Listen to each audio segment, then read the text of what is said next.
This week's show is brought to you by Venice Beach Beverage. Try their delicious line of ginger teas with 100% daily vitamins in every can. And make sure you try my favorite, Black Cherry. Visit them online at venicebeachbeverage.com. Eat more pan. This week's episode is also brought to you in part by George Lopez's Chingon Bakery. Make sure to check them out on Instagram at Chingon Bakery and online at chingonbakery.com. They ship worldwide straight from Oxnard, California. This episode is intended for mature audiences only. Listener discretion is advised.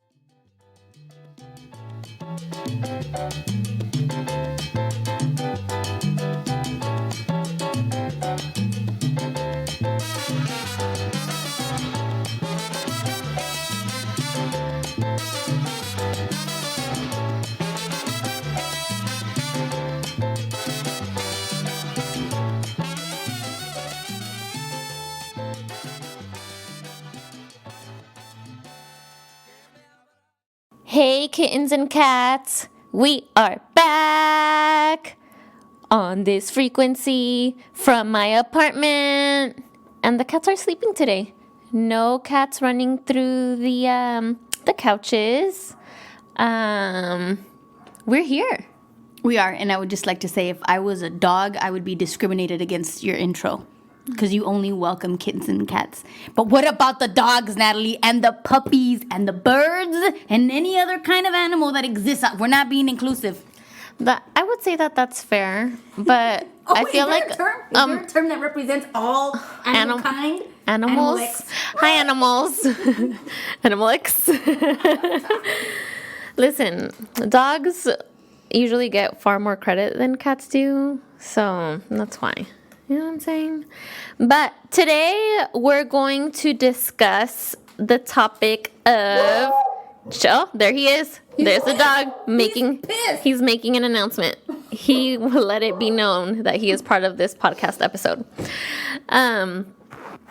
So we're talking about change. One of our listeners... we did a poll on what our listeners want to hear more about, what they want to discuss, and somebody recommended the topic of change. And this topic can go 20 different ways. We can talk about change in hair color, in hairstyle, our wardrobe change, home decor change, attitude change. And so it's a very general word change, but I think it'll be good to discuss why change is important, why change can be toxic, how much change is a healthy amount of change. I don't know if there's anything more that you want to add to that. No, other than when we were brainstorming about the areas that we were going to hit, I was surprised to hear your last point. I can't remember what it was. Do you remember? How can change be toxic? Or I thought it was about avoiding things. How?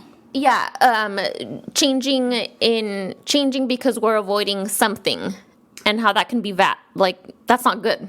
Right, and I hadn't thought about that because in my mind, I guess I was always programmed to think like, oh, I'm going to change and it's going to be for a good thing. I didn't actually think that change could be allocated to you're avoiding something, which is kind of like a moment for me because I started to immediately reflect on the various changes that I made in my life to avoid things. And I'm like, wow, I'm a frequent changer person for that. So this is going to be good. I'm really excited for this, the content of this episode. But I wanted to, before we get into the main segment, I wanted to share a rant. I wanted to share something good. Do you have anything that you want to share as far as rants? And I mean, I have a moment of reflection and a moment of love. Okay, so then I'll do my rant that way because yours are more positive, and we like to end in a positive note all the time. First of all, this morning, every encounter recently, and maybe in the last 3 years, no one makes eye contact anymore. Have you noticed that? And it's more apparent and obvious now. But it pisses me off that I'm out and about with other humans, humaning, And there's no eye contact. There's no acknowledgement of like your presence. And what I mean by that is like you say good morning to someone and they completely blow you off. And I feel like that's the biggest disrespect to me because I'm a good morning person. I like to say good morning to people. I like to say hi, how are you? Hi, hey, how are you? As they're walking by. I like to give a head nod or an awkward half smile as people are walking by. And I just don't know what the fuck is wrong with people anymore. I'm sick of it. Like, say hi to me. I was taking a course at Chaffey College, and I mean, I hadn't been in school in a really, really long time. This was about, I don't know, maybe 5 years ago. And we had to do active shooter training. Oh, uh-huh. And I was like, oh man, this is weird. Like, this sucks. Which then made me think about my kids and them having to go through that kind of training. I mean, when I was a kid, we did like earthquake fire drills and stuff like that. Yeah. Needless to say that at the end of that course, it was a retired police officer who gave us the training. And he said that he believed what would prevent shootings like that would be people being kinder to one another. Specifically making eye contact and saying hello to people. How are you? Strangers, complete strangers, you know, people you don't necessarily frequent, people that you're walking by, like that type of engagement breeds kindness. Yeah. And when we go out of our way to avoid people or just to not even be pleasant and for that matter present, it just slowly, it's like the destruction of mankind. But I will say this. I feel like the times that I've traveled to my beloved country that I am of descent, Mexico, everyone's always pleasant over there. Everyone, oh, buenos dias, hola señor, buenos dias, oh, ¿cómo está? Like, just even in passing, that's it, really pleasant. It might just be a thing here. And in fact, there you actually engage in conversation. It's not just, hey, how are you? Have a great day. It's, hey, how are you? How are the kids? What are you doing today? How's your life? And so we need to bring more of that here. You went to Europe. You went over there. What is it like over there? Are they pleasant? Do they make eye contact? What's that like? Yeah, it's similar to what you said. You're making eye contact. You're engaging in conversation. It's also a lot slower pace, so people have the time. So it's just the U.S. basically. I think so. I think we're just caught up in ourselves, and that's really shitty. Y'all, we need to start making changes. All of our listeners, start saying hello to people. Have a conversation. I don't know. You know, I have been to Atlanta, Georgia, though. Yeah. And, you know, the South is warm. I mean, they're also very racist, but they are, you know, warm and just, they'll engage in conversation and they're very pleasant. You know, I would say that. When I've gone to San Francisco, that's also the case. So I guess maybe there's just pockets of good people. Or maybe we're not attracting people. I don't know. I'm trying to. I want to attract them all. I'm over here like, hey, hello. Look at me. I'm over here like busting my ass to say hi and no one's engaging. Fuck. Doing the most. You know what? When I've gone on my walks with Sophia, I've been a mix of both.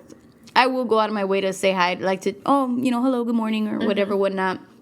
But also, if I'm feeling that the other person's energy, it's not trying to... They're not trying to engage. Engage at all. I'm like, cool, let me just go around this tree real quick. Fuck. Well, you know what? Well, we're doing our best. But I feel like a lot of people aren't doing their best. And that sucks. Yeah. But anyway, moving along. What do you got? What's on your end? A moment of reflection. Okay. I recently did my assessment. I found a new therapist. I haven't been to therapy in a while, so this was exciting. And so it was about an hour and 15 minutes of just like questions and conversation. But previous to that, they sent me all kinds of forms to fill out, questionnaires and surveys. And so the interview was just to kind of get an in-depth, view a little bit more. So at the end of everything, she says, okay, well, I'm going to put you on a 10-week program. So 10 sessions. Yeah. And she says, have you ever been diagnosed with ADHD? Yeah. PTSD and OCD? Uh-huh. And I was like, no, not that I know of. PTSD, a little bit, yes. But I was a little, initially I was like, what? No. Because you immediately think like there's something wrong with me. For like, sure. oh my God, what the hell, right? Yeah. And so she said, don't be alarmed by it. We're going to get there to see if that's really the case. And then we'll figure out how to deal with it as it relates to your life. But when I go back and I shared it with some important people in my life, Yeah. they were like, oh, that makes sense. And I was like, Oh, there you are. I'm like, That's what it is. That's what it is. And I thought, oh, okay, well, all right, I'll roll with it. So it was a moment of reflection for me because it made me really kind of, the PTSD one for sure. That one, hands down, I know that I have that. Yeah. The ADHD and the OCD, I was a little surprised. Well, man, okay, I was most surprised by the OCD one. Right. Or that she would even mention it because you think like, how do I have OCD right now, right? How have I ever been? Because in my mind, OCD, I think of, and excuse my ignorance, right? Because it's obsessive compulsive disorder, right? Mm-hmm. So someone who washes their hands a lot. I think my first exposure to the term being used was in a movie. Mm-hmm. I think about... the airplane manufacturer. It's not Hugh Hefner. He was another Hugh. What was the... Do you know the name of the air... Yeah, he played... Leonardo DiCaprio plays this guy's character. It's an Yes, he was an aviator. Hugh something. But he was always compulsively washing his hands. So that's how I would associate that. But recently, you encouraged me to watch the Netflix series Explained. Yes, of course. And there's one in there about mental health. Uh-huh. And they talk about how OCD is even in your thoughts. Mm-hmm. And there's a comedian, I'd never heard of her. She goes on there and she says that she would have these obsessive compulsive thoughts about her parents dying all the time. Like she was constantly worried, like, oh my God, my parents are gonna die. How are they gonna die? Yeah. And so it made sense to me because I feel like my thoughts can get very obsessive and very compulsive and all of those things. So it was a moment of reflection, like, okay, there's still a lot to get to know about yourself, Rickie Lee, like a whole hell of a lot. So that was my moment of reflection. Yeah, it'll be interesting as you move along in your program to discover like what it is that you're actually obsessing about and what your compulsions are. Mm-hmm. I think this is going to be. I didn't think about that. What my compulsions are. Right. Let me write that down. Right. So I think I mentioned to you when you had initially told me, I told you, what, this is going to be a good year for you. It's good to discover these little things about ourselves that I don't necessarily think that are bad, but we have to acknowledge. You know what I'm saying? So I think good things are coming, and you're about to discover a whole other side of you. I also thought 40 was going to be a great year for me, and it wasn't. So I'm hopeful this year. Yeah. You know, let's just change it. We have to switch it up and say that like the moments in our 40s or the moments in our 30s and 31 and 32 and 41, 42 and so on and so forth, because it can't all be a good year, like the whole year. That's a lot. 2019 was a consistently outstanding, wonderful year for me. I want every year to be like 2019. No, probably better than that. Yeah, and that's the thing. Like, we always want better. We always want better. But it's possible. So I wanted to share on my end something good. I read recently that the California state law now requires grocery stores and other food suppliers to donate all edible food waste to a food bank or food rescue. This will reduce food waste and address food insecurity for millions of people, especially here in California, where the homelessness problem is just... I don't know what's happening here. Amen to that. That's old news. We should have been doing that. I can't believe we didn't have the brain.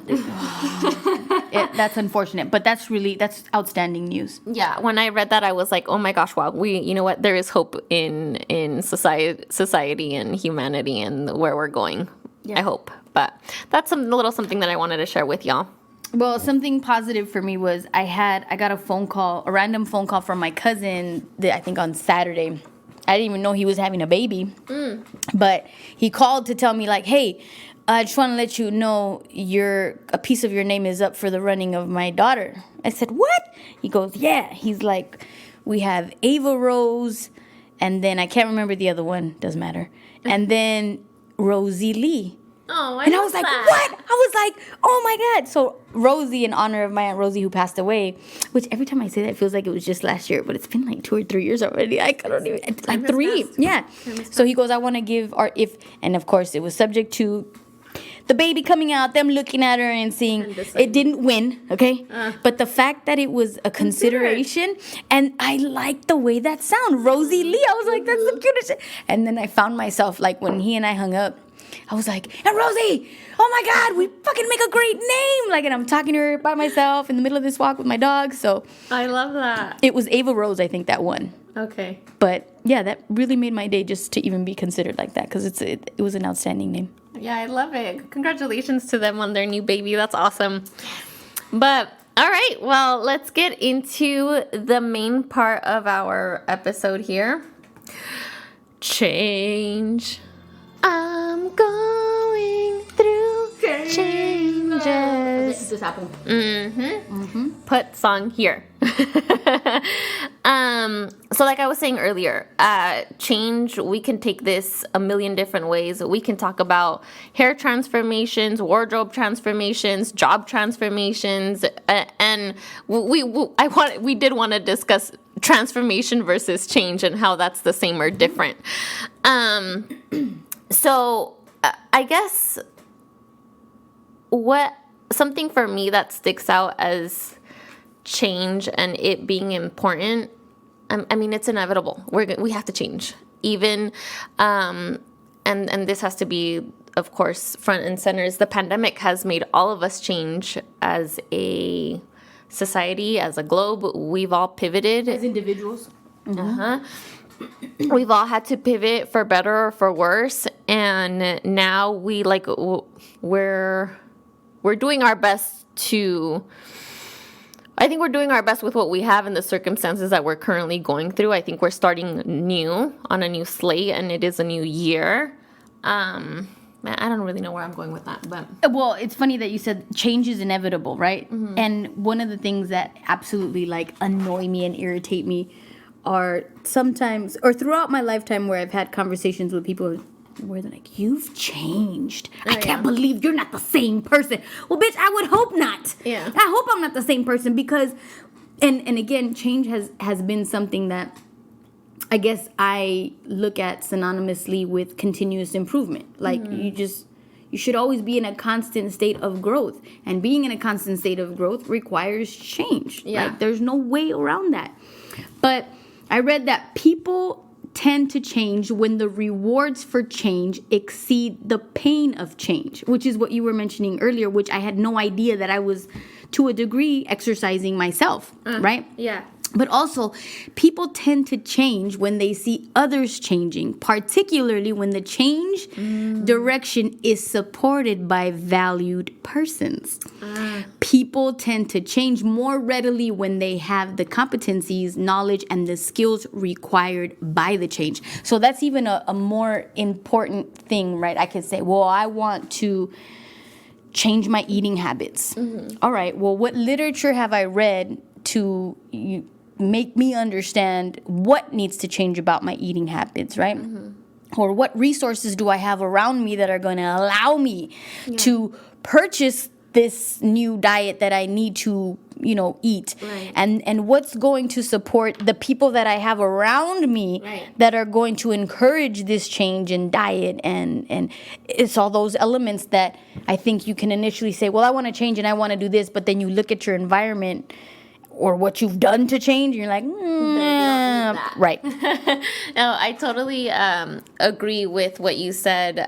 When you're naturally changing and people look you up and down like, you've changed, you awful person, what are you doing? And it is inevitable. You have to change. Personal development is a big thing. You don't want to stay consistently at the same place. I think for me, what's been a constant change in my life, that's pretty obvious to people, is my resume. People look at my resume like, damn, you do not stay at a job. And I'm like, no, I like to change. Hold on, because that's a thing. Yeah. So I would say that, I don't want to say old school employers, but like, HR will look at your resume and be like, wow, every 2 years you're someplace different. But it depends on the type of leadership at the organization because at the same way that you can have employers who say you can't stay in one job. Right. You have other employers who say, wow, you've been at this job for the last 37 years? Right. Why are you So, no, not why are you leaving? This is all you know? All you know is this industry, is this company, are these people? Outside of that, you can't. So there's pros and cons to that. resistant to change? Exactly. Yeah, absolutely. And at least for me, it can be a bad thing to change jobs so consistently. For me personally, it has been for growth. It has been to get that better opportunity, to get better pay, to have more gain more experience, knowledge, this, that, the other. And I think now, moving forward, this generation in society, I think we're pivoting into a more constant change of jobs. I don't think we're staying at jobs as long as we have been in the past.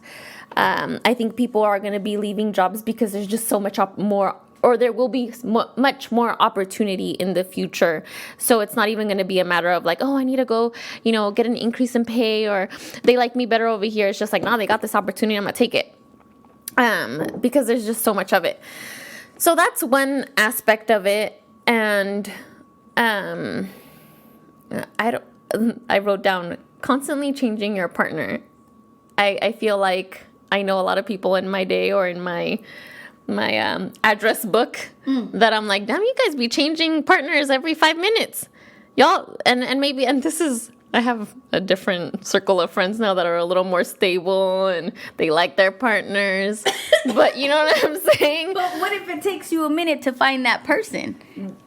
That's you don't want to be rotating, in the comfort of your own fear of change. It takes, and it goes back to like, I was reading also an article about selecting your therapist. Mm-hmm. And they said, selecting your therapist should be like dating. Mm-hmm. Go out on you do a couple sessions with these different therapists until you find one that you really can connect with and can communicate with and that you feel comfortable with. But it takes you getting out there to do that. Yeah. So it's the same, I would say it's the same with dating. It's the same with, well, not even that. It's not even the same with dating or with jobs, right? Right. It really comes, for me at least, it's like survival of the fittest. What do you need to do? What has to happen? Yeah.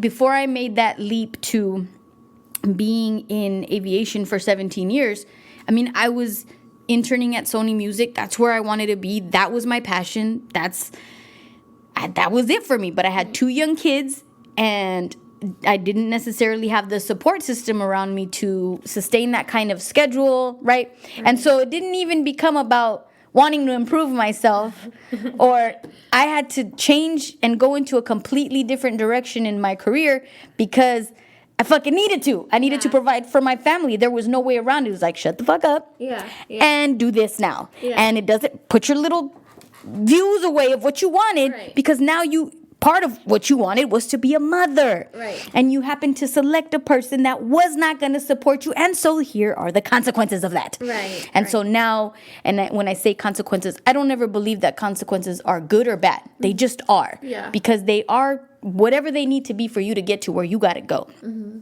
But maybe, and I'm glad that you mentioned that, because we do look kind of down on it, like, dang, like, all right, are you going to get it together?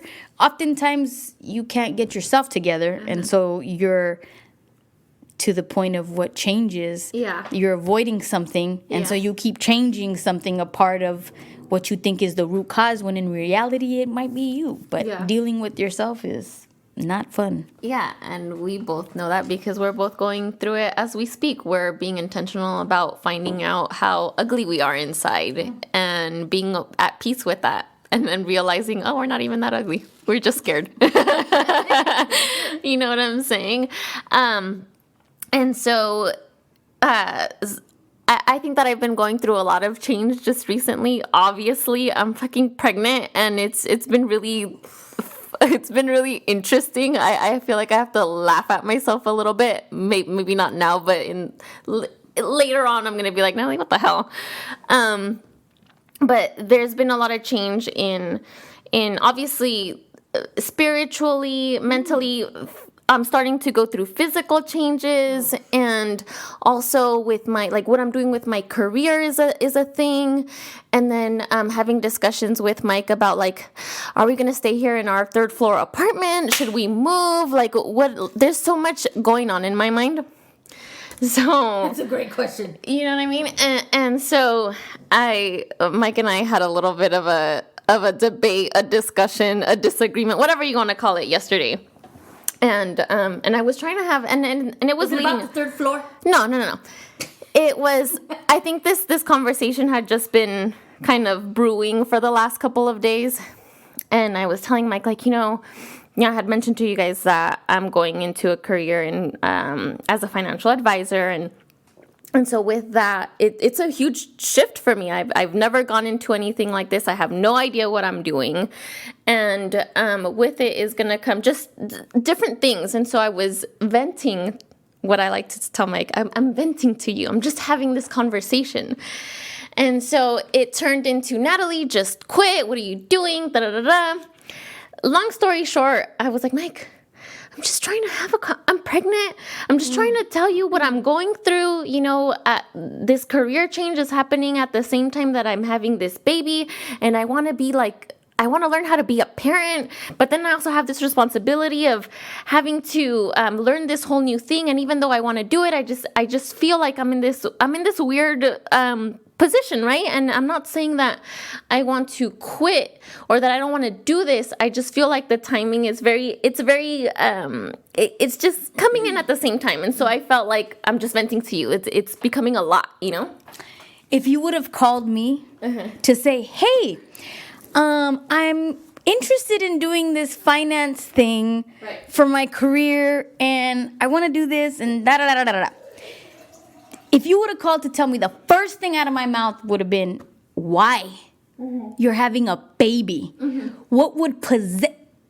Again, what would possess you to take an endeavor like this when you're in your first trimester, you're a first-time parent, you already have a small business, like, what is wrong with you? And you have a podcast, and you're trying to figure out how to be a parent, and you're maintaining a household now, and I don't mean just, like, with your unemployment money, but literally with keeping up, cleaning the house, doing... So I would say, have you lost your mind? And what possessed you? And I will say this, but that which was a part of the letter that I wrote to myself, right?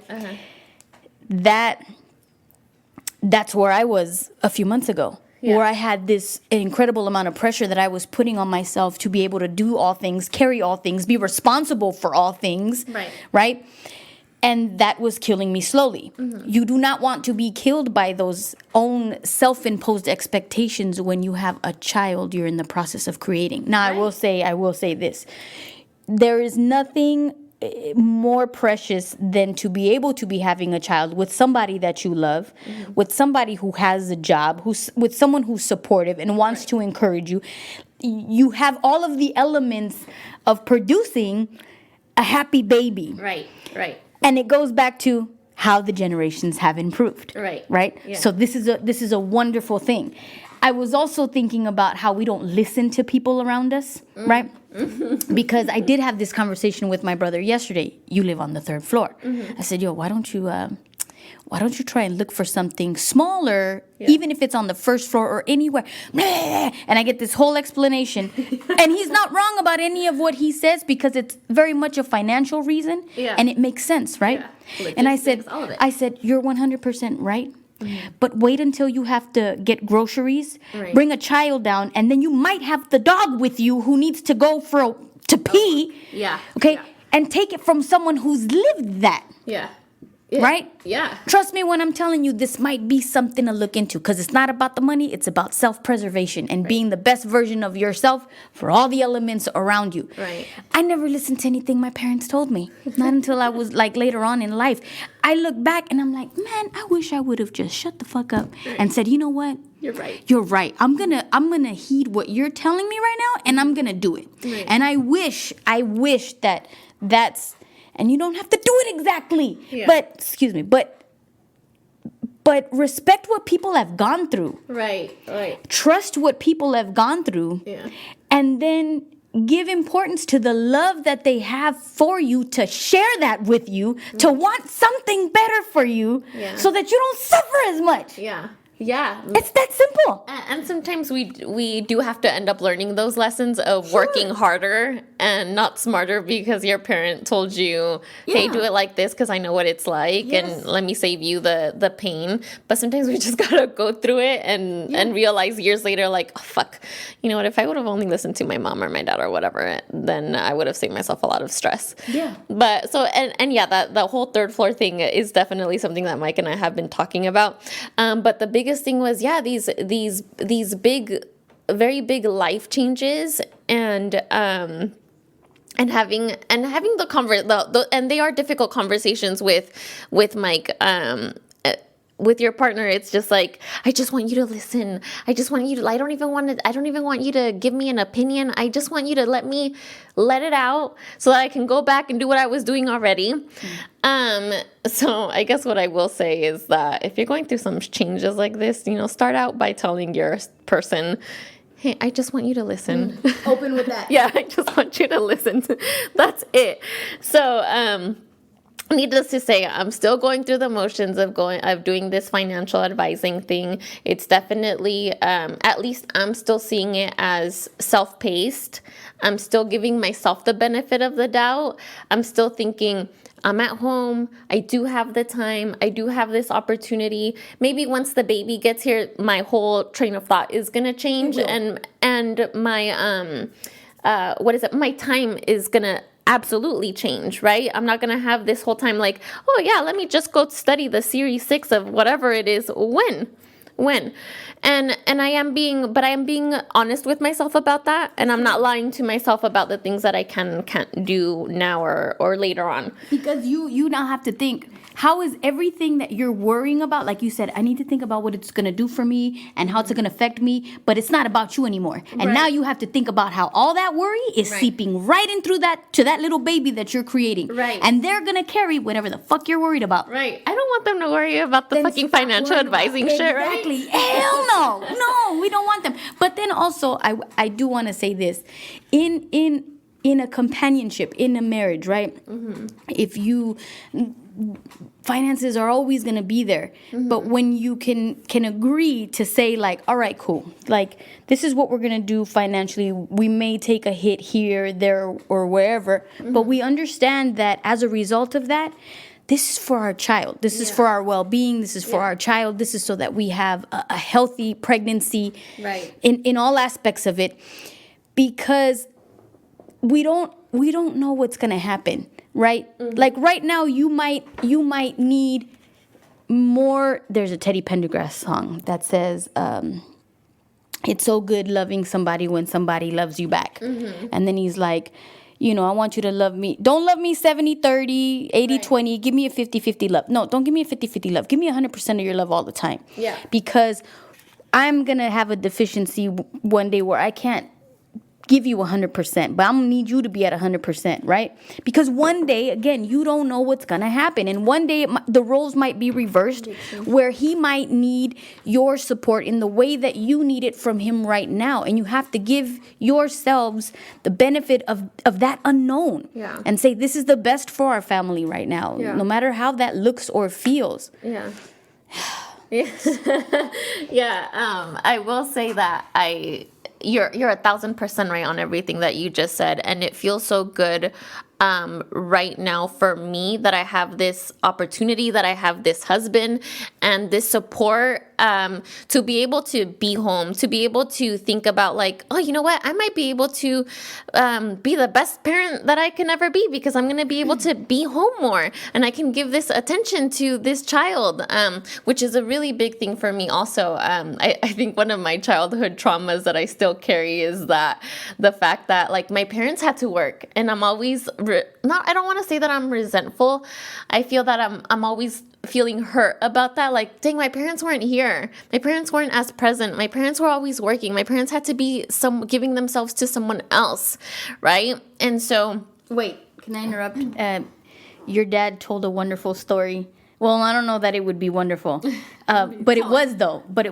About your babysitter who left you underneath a tree. right, yeah, yes. When I was only like a couple months old, and I honestly don't really know this story too well, but there was bad weather or something like that. He didn't want to leave you with that babysitter because in his mind he's like, what makes me think that you're gonna take better care or just as good of care of my baby than the other kids you're taking care of or your own baby? Right. And so yeah, there was something that happened, and she had to get all the kids out of the house, and she grabbed you and put you underneath the tree, and he pulled up and he's like, "Why is my child underneath the tree?" Yes, yeah. So and shit like that it's a real worry, and so I think now, like, if I have the opportunity to be with my child as much as possible and to raise an awesome human being, then I want to do that, And I think it's normal to say like, oh, like the resentment part. Like I remember being a little kid and wanting my mom. This was before my brother was born. All I wanted her to do was to sit down with me and watch the My Little Ponies on the TV. Yeah. But she couldn't because she had to go and work, and I was in some random house. I don't even know where I was at. Yeah. But it wasn't until, and rest assured that it'll happen, that when you have your child and you realize, oh, I can't be there for my child all of the time. Right. It changes the dynamic and the compassion that you end up having for your parent, because you're like, oh man, like, okay, this wasn't really worth my contention or resentment, because here I am experiencing the same thing, and it's a very difficult thing to juggle. Right. You have to realize, like, well, you got to work, you got to provide, you have to have food on the table, shelter, the whole nine. And so bless our parents, they had to do what they had to do, and it is what it is. And I think, after thinking about this, the most important thing to change is our ability to adapt. Yeah. That's going to be the biggest, most important thing, because in thinking about how, like you're saying right now, like you have your plan for after you have your baby. You're like, okay, this is what I want to do, and this is how I'm going to do it. And it made me reflect with my son when I was expecting him.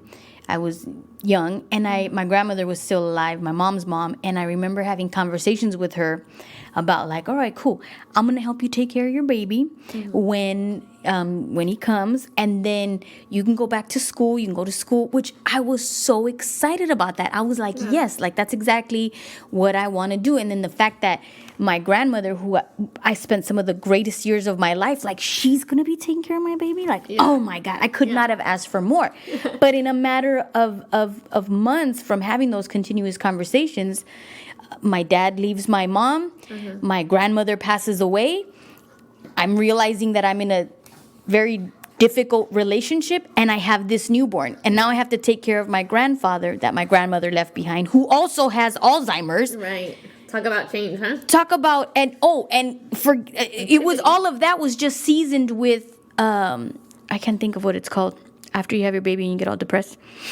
Postpartum depression. A postpartum depression. Yeah. That was just the seasoning on top of all of that, because my life was turned upside down. Right. You want to talk about immediate changes in every department of my life. Yeah. That required me to probably ignore a lot of things, but to adapt. All right, cool. These are the changes. What do I have to do? Who do I have to help? How do we get on this path? Meanwhile, I can't even enjoy having just being a mom. Baby. Yeah, absolutely. So change is inevitable. Yeah. Change is inevitable. Shit is gonna hit the fan.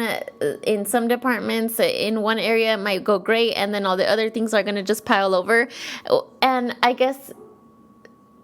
think at the end of the day, we just have to take a second to ourselves and have the I need a second, and be okay with, like, give me a moment, and not try to control all of that scenario, because shit is going to be falling apart and you're just one person. And I don't think people tell us that enough, and I'm sure that nobody was telling you, like, it's okay, you don't have to be so in control of all of the shit that is happening, because you feel some sort of responsibility. I would assume at that point that, you're having to take care of your grandfather, you're having to mourn the divorce or the split of your parents, you have to, take care of this crying baby or whatever it is. And it's just like, if somebody could just, it's okay. Yeah. Let me give you a second. But people don't give us enough empathy. empathy, sympathy, all of it. All of it. And that's why it's important. And I go back to saying this. Cool. Like, learn from the lessons of your previous generation. Like, that's why it's so important. And I remember one of the first times I got plastered with Natalie, we were in San Francisco. And I was, That's right. yes, I was so excited to know. You guys weren't married or not even engaged at that point, but in my mind, I had already convinced myself that this was going to be the woman that was going to give me my first niece or nephew. And I remember telling her, like, I don't care. That's crazy. We were at a gay bar in the restroom, and you were throwing up. It was deadly. It was deadly. That But was a good time. oh God, no. But I remember telling you, I don't care what I'm doing or where I'm at in my life. If you need help with babysitting or you need me to change my schedule so that I can help you out, I'm gonna do it.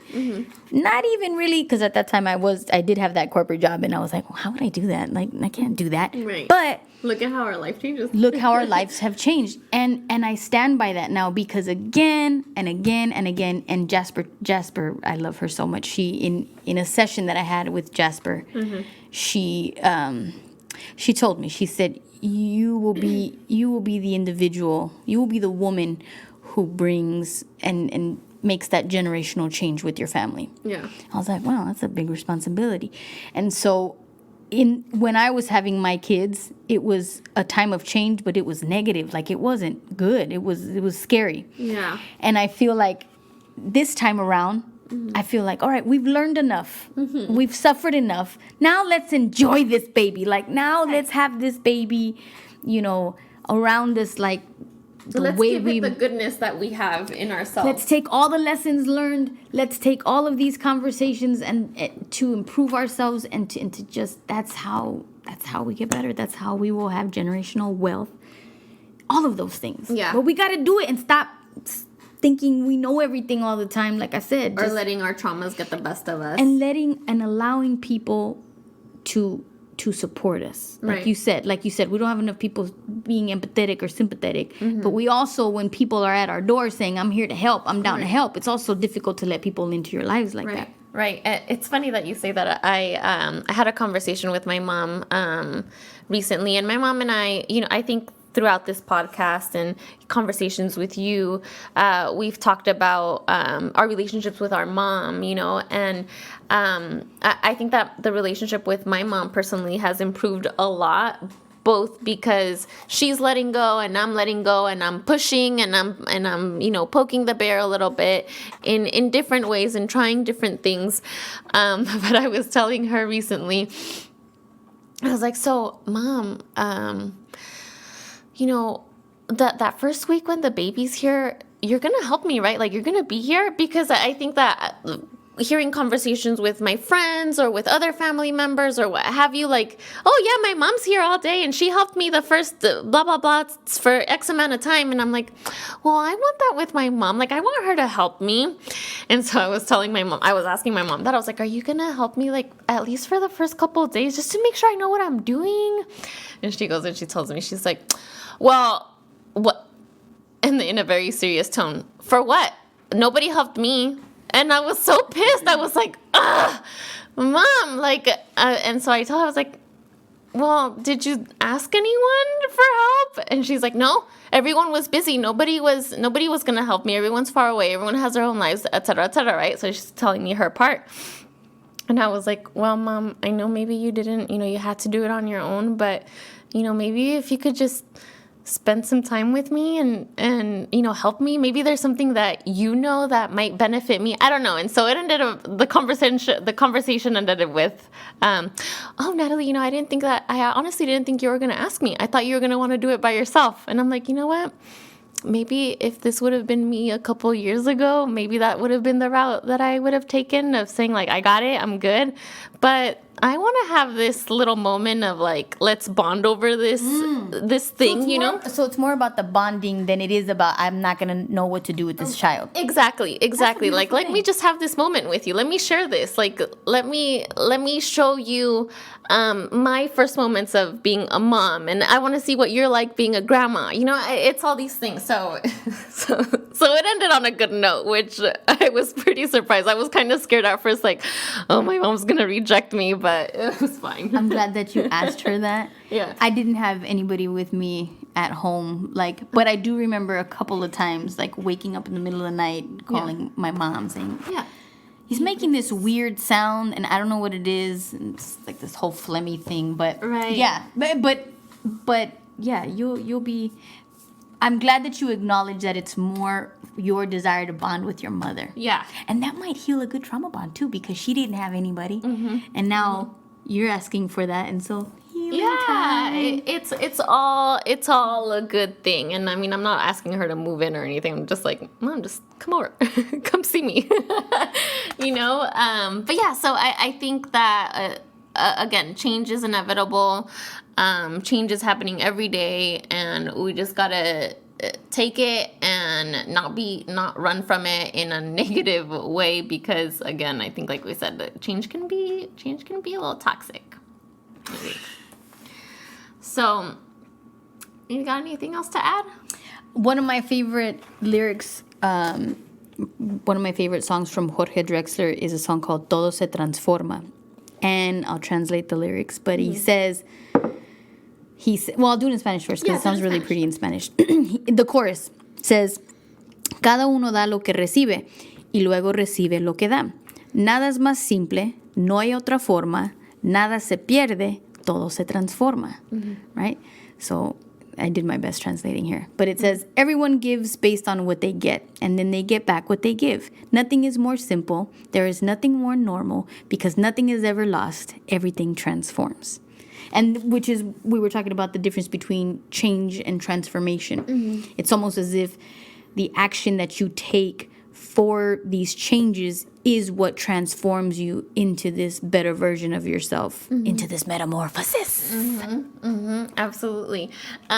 You mentioned, you asked me maybe a week ago, a couple of days ago, I don't know anymore, but you asked me recently about like, how are you feeling spiritually? Or you said something like that. And at that moment I was like, I feel great, I feel good about this. And then I was going somewhere. I was in reflection in the car driving, and I was like, and I was processing this whole pregnancy deal and how I was feeling about it and spiritually, and like, okay, you know what, I feel really good about this. And then I had a moment like, I felt really empowered as I was thinking about being pregnant. I was like, this is fucking dope as fuck. Like, the woman species is the only one that can reproduce. And and then I went into a whole other realm of like, I'm like a fucking god. And so, no, please don't take this offensively, but I was really like, I'm like a god. I am. Yes, I take part in human creation. I am like God. Fucking Adam and Eve, the whole bit. I went into this whole thought about like human creation and that whole nine. So I felt really empowered. I'm still feeling really good about it. And So your word should have been yo soy fertile. Yeah, I should. I don't know. I feel like a fucking goddess. I feel like I could do anything at this point. So I've never felt that way. Really? Never, ever, ever felt that way. But what I called to ask you for was, Mi Vida's going to be dropping a new T-shirt that says Yo Soy, and then it has like a square on the bottom, and then you fill out what you are. So it's tricky in Spanish, right? Because, and this came inspired by Noelle, the owner of Mi Vida. She's big on like vision boards and like writing out your affirmations and having these things come true. Right. So one of the things that she wanted to manifest in herself is just to be a calmer person, like just to be more calm. So her shirt is going to say, Yo soy calmada, because she's speaking to her future self that's how she is going to be. Yeah. So I wrote the content for when the shirt drops. That was one of my first writing exercises that I got paid for. Nice. But I did a lot of research. I called a lot of my female cousins. I even called my grandmother. And I said, Grandma, like, who do you want to be in this next year? Or how do you want to be? And does at your age, do you actually think about those things? Because my grandmother, I think, is, my God, shoot. Hey. My God, the dog. I think this is terrible, but I think she's somewhere between 75 and 80. somewhere around there. And I told her, because her word was that she wanted to be more grateful. She wanted to practice gratitude more. And I'm like, Grandma, you already encompassed that. Like, why would you say that? And she called me the next day and she goes, I just want to affirm to you that even though you think that I'm like that, and I do practice that a lot, I still want to be more of that. And that, yes, at my age, I do think about those things. And I was like, that's pretty. Humble human. Yes. It's the human factor. At the end of the day, change. I'm still a human. I still make mistakes. I'm still growing. I'm still learning. And I can be 70, 80, 90, and there's still some change that I got to do. Amen. I love that. I love your grandma. She's so cute. I don't know where I was going to go with that, but I like the whole yo soy X because it is a good moment of reflection and what do we want to be like? What do we want more of from ourselves? What are we expecting of ourselves? I think something else I had told you too is that I want to have peace, more peace. Your word was peace. Yeah, Yo soy peace. paz.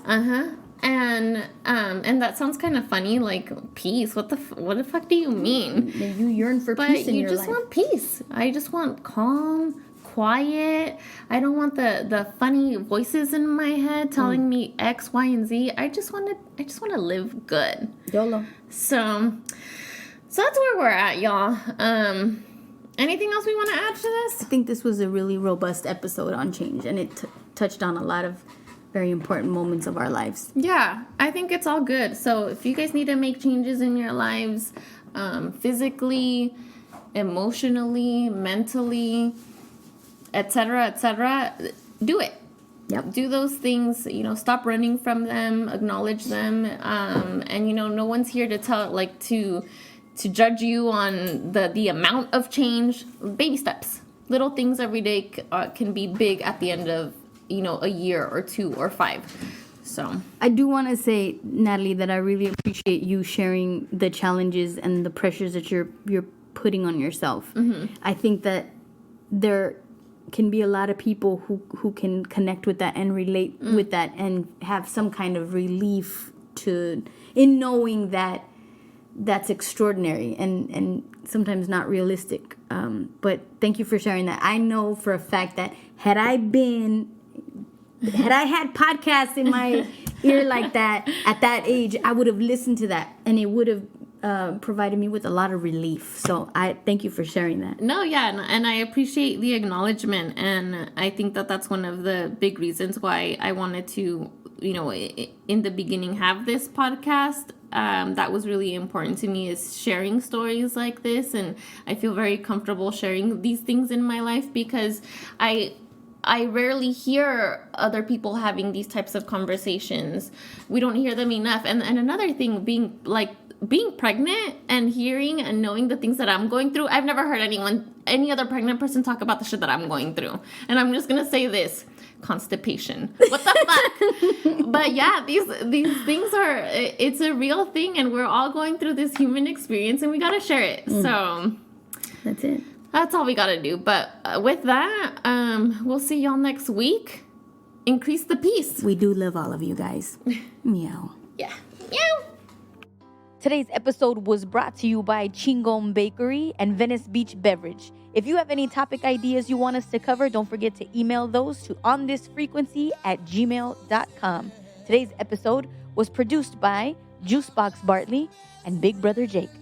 We drop a new episode every Wednesday wherever you listen to podcasts. Make sure you follow us on the grams @onthisfrequency. How can you support us, you ask?